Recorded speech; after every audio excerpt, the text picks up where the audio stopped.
नमस्कार, स्वागत है आपका देश देशांतर में। मैं हूं आरफा खानम शेरवानी। मोदी सरकार ने वीआईपी कल्चर को खत्म करने का फैसला लेते हुए लाल बत्ती पर 1 मई 2017 से रोक लगा दी है। कैबिनेट के फैसले के मुताबिक अब सिर्फ भारत के राष्ट्रपति, उपराष्ट्रपति, प्रधानमंत्री, मुख्य न्यायाधीश और लोकसभा स्पीकर ही अपनी गाड़ी पर बत्ती का इस्तेमाल कर पाएंगे। यहाँ तक कि केंद्रीय मंत्री, मुख्यमंत्री, राज्य के कैबिनेट मंत्री, ब्यूरोक्रेट्स और सुप्रीम कोर्ट और हाई कोर्ट के जज भी इसमें शामिल हैं जो बत्ती का इस्तेमाल नहीं कर सकेंगे। कैबिनेट के फैसले के मुताबिक अब सिर्फ आपात सेवाओं की गाड़ियों पर ही लाल बत्ती लगाने की इजाज़त होगी। हम इस फैसले की तह में जाने की कोशिश करेंगे कि आखिर किस हद तक जो है वीआईपी कल्चर पर लगाम लगेगी सिर्फ लाल बत्ती हट जाने से। क्या वाकई जो पूरा बर्ताव है, जो पूरा बिहेवियर है नेताओं का, उसको बदलने की ज़रूरत है, या बत्ती भर सिर्फ काम कर जाएगा? क्या ये सांकेतिक फैसला है या वाकई ज़मीनी स्तर पर इसका फ़र्क देखने को मिलेगा? ये हम जानने की कोशिश करेंगे। मेरे साथ सुदेश वर्मा मौजूद हैं, स्पोक्स पर्सन है बीजेपी के। कांग्रेस पार्टी से प्रणव झा मेरे साथ मौजूद हैं। प्रोफेसर अपूर्वानंद हैं, डिपार्टमेंट ऑफ हिंदी से, दिल्ली यूनिवर्सिटी से। और वरिष्ठ पत्रकार उर्मिलेश जी भी मेरे साथ स्टूडियो में मौजूद हैं। सुदेश वर्मा जी, क्या हासिल करना चाहती है बीजेपी की सरकार फिलहाल लाल बत्ती हटा देने से? देखिए, लाल बत्ती एक इनइक्वालिटी का प्रतीक, फ्यूडलिज्म का प्रतीक, ऐसा दिखाना कि आपको एक ऐसा समाज में स्टेटस मिल गया है कि आप किसी को भी इग्नोर करिए, आपको प्रेफरेंस मिलना चाहिए। जनता इससे तंग आ चुकी थी। देखा आपने बहुत से इंसिडेंट्स देखे होंगे जहां लोग इंतज़ार करते रहते हैं और कुछ लोग जो अपने आप को वीआईपी समझते हैं, जूम करके अपनी गाड़ी को लेके चले जाते हैं। तो जब हम बात जमहूरियत की करते हैं, बात डेमोक्रेसी की करते हैं, आप अगर वेस्टर्न कंट्रीज़ में चले जाइए तो वहाँ आप देखेंगे कि बड़ा बड़ा मंत्री भी जो है वो साइकिल चला के आ रहा है। इतनी कॉन्सेंसस नहीं है कि हम वीआईपी हैं। आप किस चीज़ की वीआईपी? आपको एक मौका दिया है जनता ने कि आप सेवा करें, और हमें लगता है कि इस वीआईपी कल्चर को हटेगा लाल बत्ती हटाने से जी, तो एक सेवा भाव उत्पन्न होगा और आपको अपने कर्तव्य का भी बोध होगा और लोगों को भी खुशी होगी कि डेमोक्रेसी जो है ये बहुत मजबूत होगी इससे। सुदेश वर्मा जी, क्या बहुत ज़्यादा उम्मीद नहीं कर रहे हैं आप एक बत्ती हट जाने से? क्योंकि मैं ये जानना चाहती हूँ कि जो बैरिकेड्स लगाए जाते हैं जबकि वीआईपीज़ निकलते हैं, क्या वो बैरिकेड्स हट जाएंगे? क्या वाकई जितना बड़ा सिक्योरिटी का जत्था होता है उनके इर्द गिर्द, क्या वो हट जाएगा? क्या वाकई जो उनके दिमागों में बत्तियाँ जली हुई हैं वो हट जाएंगी? देखिए, सिंबोलिज्म का बहुत महत्व होता है समाज में, और लाल बत्ती एक फ्यूडलिज्म का सिंबल बन गया था कि हम बराबर तो हैं, लेकिन चूंकि हमारे पास लाल बत्ती है। आप देखिए, जो भी पॉलिटिक्स में आया वो अगर मंत्री भी नहीं बना तो कहीं का चेयरमैन बनना चाहेगा। क्यों? इसलिए नहीं कि चेयरमैन बनने से उसे बहुत फ़ायदा, उसको लाल बत्ती चाहिए। लाल बत्ती का इतना मोह था, इस मोह को ख़त्म करना बहुत ज़रूरी था। तो यानी ये फैसला सांकेतिक है, आप ये कह रहे हैं? क्योंकि सांकेतिक नहीं संकेत बन गया था, इसलिए आपने संकेत को खत्म इसका करने की बहुत कोशिश की। दूरगामी प्रभाव पड़ेगा, क्योंकि जो जनता है उसको समझ में आना चाहिए कि पावर जो है जनता के पास है। अगर जनता मान लीजिए 10 बजे ऑफिस पहुंचना है, वो 8 बजे चल सकती है, तो वो मंत्री क्यों नहीं चल सकता है? मुद्दा ये है।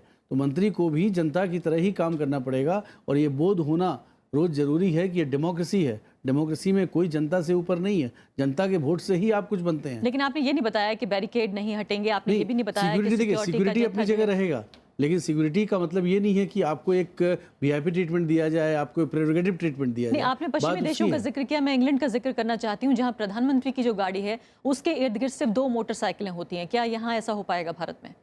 उम्मीद करना चाहिए हो। हमारे सिक्योरिटी सिचुएशन थोड़े गंभीर हैं यहाँ पर, क्योंकि आपको पता है टेररिज्म का भी थ्रेट है।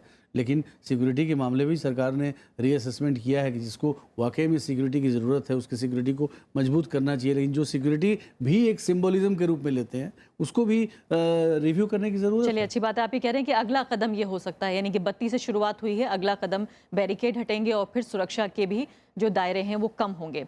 प्रणव झा, ये बताइए कि जो बात जो कांग्रेस पार्टी पिछले दशकों में नहीं कर पाई, बीजेपी ने वो करके दिखाया है। कहीं ना कहीं जिस तरह का सामंतवाद जो कांग्रेस पार्टी में भी सबसे ज़्यादा अगर देखा जाए तो पाया जाता है, क्योंकि कितने दशकों से राजनीति में होने की वजह से मानसिकता भी कहीं ना कहीं उस तरह की देखी जाती है। आपको लगता है कि आप स्वागत करना चाहिए आपको बीजेपी के इस फैसले का? बिल्कुल आरफा, हम लोगों ने कल ही बजाते हमारा प्रेस कॉन्फ्रेंस था और वहाँ हमने कहा सराहनीय कदम है। और सवाल ये है कि आज कल ये फैसला हुआ, उसका बैकग्राउंड जरा सा देखें तो हम क्या 70 साल पुरानी लोकतंत्र हैं और एक इवॉल्विंग डेमोक्रेसी है, एक विकासशील जनतंत्र हैं।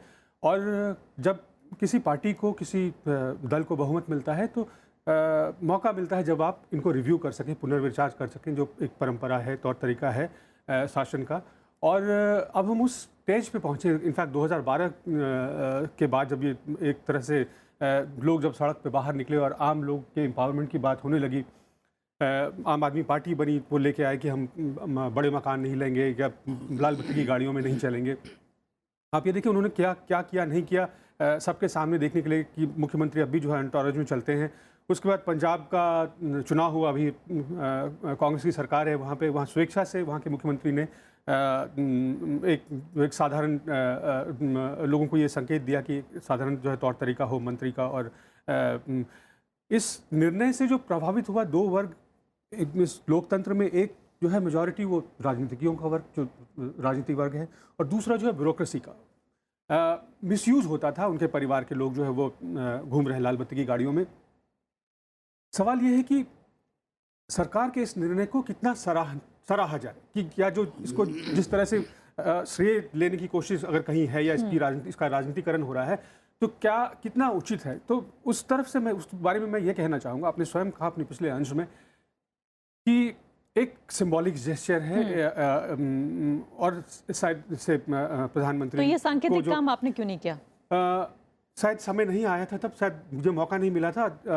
2013 में दिसंबर में मेरे ख्याल से सुप्रीम कोर्ट का जजमेंट है इसके बारे में, जहां उन्होंने कहा था कि इसको रिव्यू करने की आवश्यकता है। 2014 में चुनाव हुआ, लेकिन मैं आपको, चूंकि कांग्रेस पार्टी की बात कर रहे हैं, तो हमारे जो दो शीर्षस्थ नेता हैं, जो एसपीजी प्रोटेक्टी हैं, उन दोनों की गाड़ियों में उन्होंने स्वेच्छा से कहा कि हूटर ना हो, लाल बत्ती ना हो, और जिन सड़क पे वो चलते हैं वहाँ पे बैरिकेडिंग ना हो। उनकी नहीं, आप ही कह रहे हैं कि कोई खास काम नहीं किया बीजेपी ने। इससे पहले कांग्रेस पार्टी भी कर चुकी है, अमरिंदर सिंह जो है वहाँ कर चुके हैं, पंजाब में आप ही कह रहे हैं। आलोचना नहीं कर रहा, मैं ये कह रहा हूँ कि हम ये समय है इस देश को मजबूत करने का, ये एम्पावरमेंट की बात है। ये जो है एक जो शासक और जो जनता है उसकी बीच की दूरियों को पाटने का प्रयास है।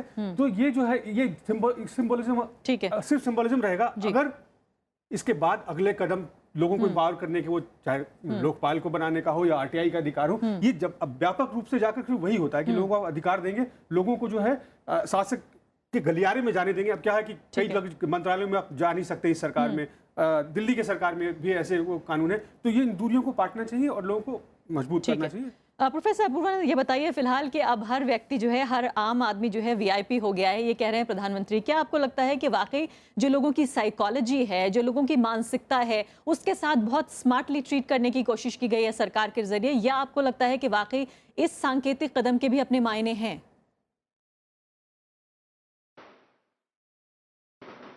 हर सांकेतिक कदम के मायने होते हैं, इसके भी हैं, लेकिन यह सिर्फ सांकेतिक ही है, क्योंकि असल मामला है विशेषाधिकार समाप्त हो रहा है या नहीं। अभी थोड़े दिन पहले हमने ये देखा कि एक सांसद ने एक एयरलाइंस के कर्मचारी को 25 चप्पलें लगाईं। उसके बाद कायदे से उन्हें जेल में होना चाहिए था, लेकिन एक जुगत लगाई गई कि उन्हें उससे मुक्त कर दिया जाए और सारी सुविधाएं बहाल कर दी जाएं। तो असल बात है विशेषाधिकार का। अभी आपने देखा कि उच्चतम न्यायालय ने एक 25 साल पुराने आपराधिक मामले को बहाल करने की बात की, लेकिन इससे एक व्यक्ति को बरी रखा गया क्योंकि वो राज्यपाल है, विशेषाधिकार प्राप्त है। अपराध वही है, कहा गया है कि जब तक वो राज्यपाल रहेंगे तब तक उन पे वो मुकदमा वापस नहीं आ सकता, जैसे ही हटेंगे मुकदमा आ जाएगा। तो फिर विशेषाधिकार तो जहां महत्वपूर्ण जगह हैं वहां बरकरार ही है। यह देखने की जरूरत है कि क्या इस विशेषाधिकार पर चोट की जा रही है। यह विशेषाधिकार सिर्फ राजनेताओं के पास है ऐसा नहीं है, यह विशेषाधिकार उद्योगपतियों के पास है। यानी आप करोड़ों करोड़ रुपए का टैक्स ना चुका के भी आप उसके बाद माफी के हकदार हो जाते हैं, जबकि एक साधारण व्यक्ति अगर टैक्स भुगतान ना करे तो उसे जेल भी जाना पड़ सकता है। इसलिए मैं कह रहा हूं कि वास्तविक रूप में विशेषाधिकार समाप्त करने की यदि बात की जाए तो इस देश में विशेषाधिकार के जितने स्तर हैं उन्हें देखना पड़ेगा। वो या फिर किसान अगर न चुकता करे तो खुदकुशी करनी पड़ जाती है, उसके पोस्टर्स छप जाते हैं। सरकार ने पोस्टर्स लगा दिए हैं किसानों के जो अपना कर्ज नहीं दे पाए। बिल्कुल, आप किसानों को देख लें, आप आदिवासियों को देख लें, उनका कोई विशेषाधिकार नहीं है। इसलिए यह कहना कि इस देश का हर व्यक्ति वीआईपी है एक तरह का मजाक है ना। एक मजाक है, और मैं कहूँगा थोड़े कड़े शब्द का इस्तेमाल करते हुए कि यह एक प्रकार की धोखाधड़ी है। इससे पहले कि उर्मिला जी मैं आपकी तरफ जाऊं, सुदेश वर्मा को भी एक मौका मिलना चाहिए इसका जी। जवाब देने का। सुदेश वर्मा जी ये बताइए कि ये कॉलोनियल जो हमारा माइंडसेट है, लाल बत्ती तो चली गई, लेकिन जैसे मैंने सवाल पूछा कि जो दिमाग में जो एक विशेषाधिकार है कि हम चुने गए हैं, हम नेता हैं, हम राजा हैं, आखिर इसको कौन ख़त्म करेगा, ये कैसे ख़त्म होगा? और जो सवाल पूछ रहे हैं अभी अपूर्वानंद, वो भी जवाब दीजिए। पहले मैं थोड़ा प्रणव जी की बात का जवाब दे दूं कि कांग्रेस नहीं कर पाई, ये हकीकत है। हम कर पाए, क्रेडिट दें न दें फ़र्क नहीं पड़ता, क्योंकि हमारे साथ जनता का मैंडेट है, और जनता का मैंडेट ही इसलिए मिला है, नरेंद्र मोदी जी को इतना भारी मैंडेट ही इसलिए मिला कि हम बदलाव लाएं समाज में। और बदलाव यही स्टेप नहीं, पहले भी बहुत हुए। जैसे जल्दी जवाब दीजिए मेरे सवाल का। जैसे हाँ। अल्फा जी, जैसे पहले एक अटेस्टेशन की जरूरत पड़ती थी, सिग्नेचर की, वो एक बार में अटेस्टेशन खत्म कर दिया, हमारे कार्यकाल सेल्फ में आज अटेस्टेशन उमेश जी बैठे हैं, इतना बताएंगे बड़ा इसको। स्टेप किसी ने सोचा क्यों नहीं? नरेंद्र मोदी जी ने नहीं आप किया, मत वो दीजिए, सरकार के ठीक, पहले से था, आप मत पिछली दीजिए, सरकार आप में हो क्रेडिट गया। लीजिए, कोई चलिए बात जवाब नहीं। देने दीजिए। जनता देखिए सब कुछ देख रही है। रेड लाइट जो था वो जनता से रूलर्स को दूर करता था, क्योंकि जनता, असली रूलर तो जनता है, उसने अपना वोट देके आपको रिप्रेजेंटेटिव बनाया है। लेकिन रेड लाइट से आप जा रहे तो आपके बगल में आ ही नहीं सकता, डरता है कि आप तो भैया महान हो गए, नहीं तो feudal lord हो गए। बैरिकेडिंग तो अभी भी होगी, तो इसको सुरक्षा जब आप का दायरा हटाएंगे, तो अभी भी तो आप होगा। ये बदलाव देखिएगा। जवान सुरक्षा के तो आप अभी चले भी जाइए, होंगे। कुछ हमारे यहाँ भी है, कुछ नॉर्थ ईस्ट स्टेट में चले जाइए, वहाँ जो लीडर्स हैं बिल्कुल आराम से मिलते हैं, कोई स्टेटस सिंबल की बात ही नहीं है। लेकिन आप इधर आ जाइए नॉर्थ इंडिया में तो रेड लाइट कल्चर है, साउथ में चले जाइए रेड लाइट कल्चर है। ये कल्चर जब खत्म होगा तभी रिप्रेजेंटेटिव जो समझ पाएंगे उनका दायित्व क्या है, और तभी उस दायित्व का निर्वाह कर पाएंगे। तो इसी कारण से वीवीआईपी जो है, जो बोले इसको इतने आप क्रिटिकल वे में ले रहे हैं, वो तो एक सिंबॉलिक है कि आज का वीवीआईपी जो है वो आम वोटर है, जो वोट दे रहा है, अपने लिए कौन शासक है उसको चुन रहा है कि आप हमारे लिए काम तो ये करिए। तो 70 साल से होता है या पहली बार वोट पड़े हैं भारत में? पहले भी तो 70 साल से पढ़े हैं, वोटिंग लेकिन होती इतना है। बड़ा मैंडेट पॉजिटिव कभी नहीं पड़ा था किसी को। चलिए आप उर्मिला बता जी, दीजिए किसी को पड़ा हो चलिए, इतना ठीक है। Positive mandate. उर्मिला जी, जो अच्छी पहल है उसकी तारीफ करनी चाहिए कि वाकई सांकेतिक ही सही, लेकिन बीजेपी सरकार जो है, एनडीए सरकार कदम उठा रही है, और आज ये कदम उठाया है, फिर आगे वो भी कदम उठाएगी। देखिए, सुदेश जी ने कहा कि भाई स्वागत करना चाहिए इसका, चलिए हम स्वागत कर देते हैं।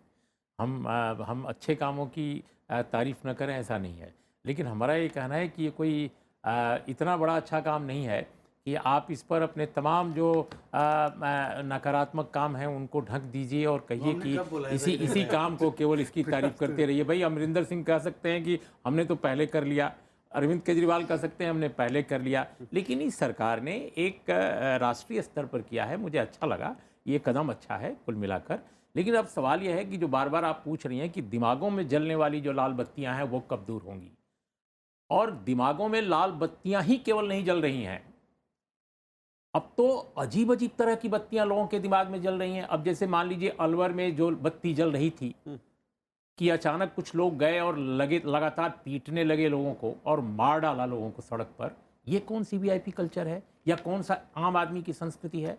आपने थानेदार का रोल अदा कर लिया, आपने एक मिलिट्री, एक मार्शल लॉ, इस तरह से कानून व्यवस्था को आपने टेक ओवर कर लिया है अनेक इलाकों में, और कहीं से भी निज़ाम की तरफ से एक सक्रिय हस्तक्षेप नहीं दिख रहा है कि लोगों को ये समझाया जाए, खासकर अपने लोगों को, कि भाई इस तरह से शासन नहीं चला करता है, चाहे प्रचंड बहुमत की सरकार हो चाहे कम बहुमत की सरकार हो। तो ये जो आप बार बार सवाल पूछ रही, दोनों सवाल आपने दोनों लोगों से पूछा कि भाई ये दिमागों में जलने वाली बत्तियां कब खत्म होंगी।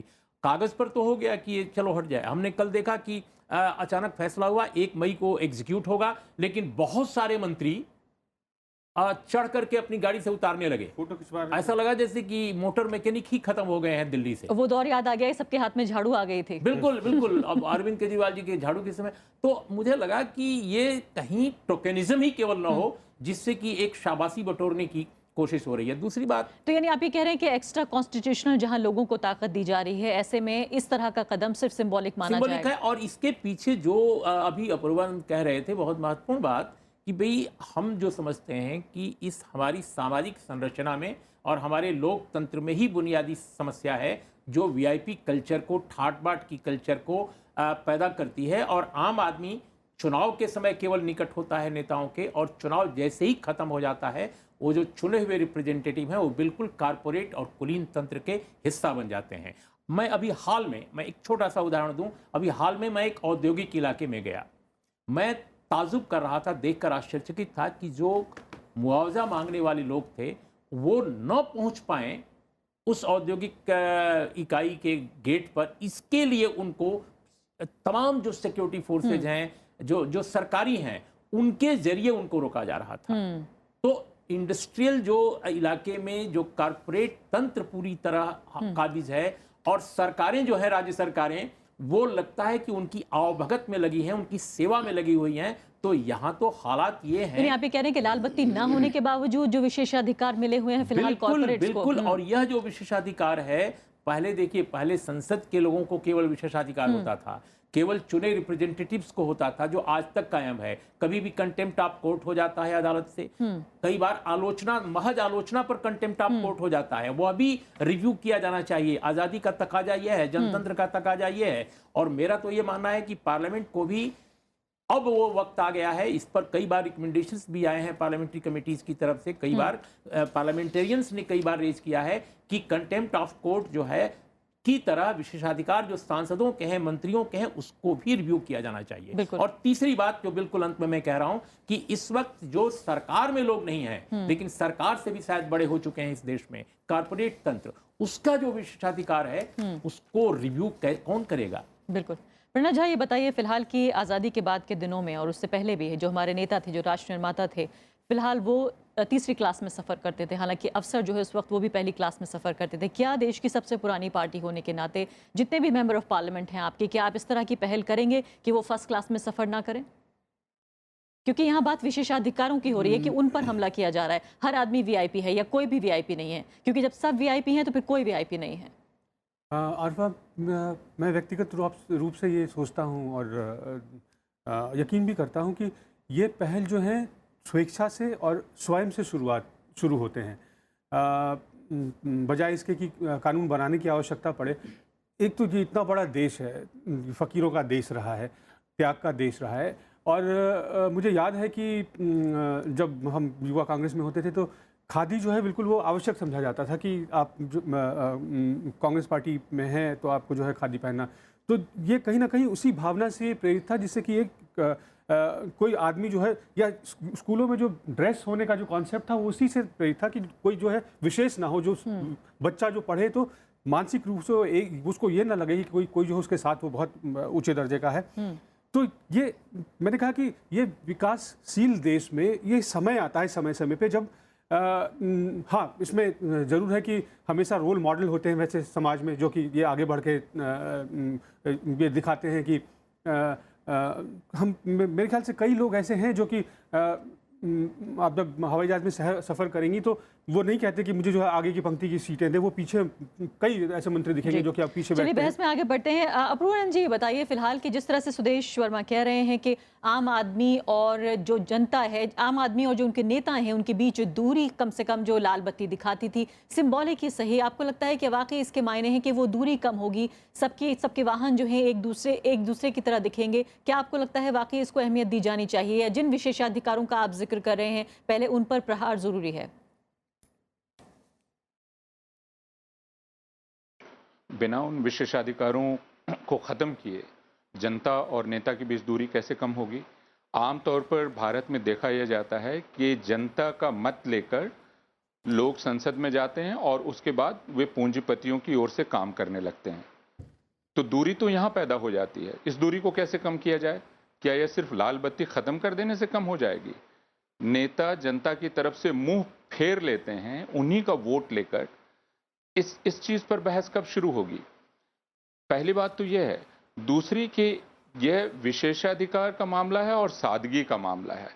सादगी क्या आपके स्वभाव में है, और सादगी तब तक नहीं आ सकती जब तक आप एक ऐसी संस्कृति में हैं जो मुनाफे पर आधारित है और जिसमें एक बड़ा तबका भयानक गरीबी में रहेगा, तभी एक छोटा तबका बहुत अमीर और संपन्न होगा। जब तक इस संरचनात्मक दोष को दूर नहीं किया जाएगा, यह एक, जैसा मैंने शुरू में कहा कि एक शुद्ध प्रतीकात्मक कदम है। और जहां तक सादगी की बात है तो इस देश में पहले प्रधानमंत्री इंदिरा गांधी तक, यहां तक कि राजीव गांधी तक, उनसे आप आराम से मिल सकते थे। मोरारजी देसाई से आप आराम से मिल सकते थे। चरण सिंह से आप आराम से मिल सकते थे। वे लोग खुद जब शहरों में जाती थी तो साधारण लोगों के यहाँ ठहरती थी। इंदिरा जी भी, राजीव गांधी भी, जवाहरलाल नेहरू भी। तो आप सादगी, इस तरह से सादगी का व्यवहार करते हैं, सिर्फ ऐलान करके नहीं। जैसा मैंने कहा कि यह एक प्रकार की जुमलेबाजी है जब आप कहते हैं कि इस देश का हर व्यक्ति वीआईपी है, क्योंकि इस देश का व्यक्ति जानता है कि वो वीआईपी नहीं है। और तीसरे कि इस तरह की जुमलेबाजी जब शुरू होती है, जब दरअसल शासक ये बोलना शुरू करता है कि वह गरीबों की तरफ से काम कर रहा है, तो सावधान हो जाना चाहिए, क्योंकि इसका मतलब एकाधिकारवादी शासन की शुरुआत हो चुकी है। दुनिया में जहां भी टोटलिटेरियन स्टेट्स एस्टैब्लिश हुए हैं, वो हमेशा गरीबों की दुहाई देकर, उनकी तरफ से काम करने की दुहाई देकर शुरू हुए हैं। इसलिए जब ज्यादा जनता की दुहाई दी जाने लगे तो जनता को सावधान हो जाना चाहिए कि उस पर कब्जा किए जाने की कोशिश हो रही है। सुदेश वर्मा जी, इनका जवाब तो आप दीजिए ही, लेकिन साथ में जो बहुत महत्वपूर्ण बात है वो ये है कि हम बराबरी की बात कर रहे हैं कि हर आदमी को बराबर अधिकार है, चाहे वो नेता हो या जनता हो। अब जनता भी वीआईपी हो गई है, तो वीआईपी वाली सुविधाएं जो हैं कम से कम उन्हें मिलनी चाहिए। तो क्या universal health system, universal education system, जिसकी लगातार हम मांग करते रहे हैं, क्या वो लागू होगा? क्या वाकई बड़े बड़े 5 सितारा होटल में नेता जाएंगे, 5 सितारा हॉस्पिटल में नेता जाएंगे और बड़े बड़े स्कूलों में, कॉलेज में पढ़ेंगे, और बाकी जो इंफ्रास्ट्रक्चर है गांव तक वो पहुंचने में जो है सदियां गुजर जाती हैं? देखिए, आप जो बोल रहे हैं वो तो होना ही चाहिए, इसमें तो कोई दो मत है ही नहीं। और आपको पता है कि ये सरकार अगर वो नहीं करेगी तो कौन सरकार करेगा? प्रधानमंत्री सिर्फ गरीबी ही नहीं देखे हैं, उन्होंने हेल्थ की बात भी की है।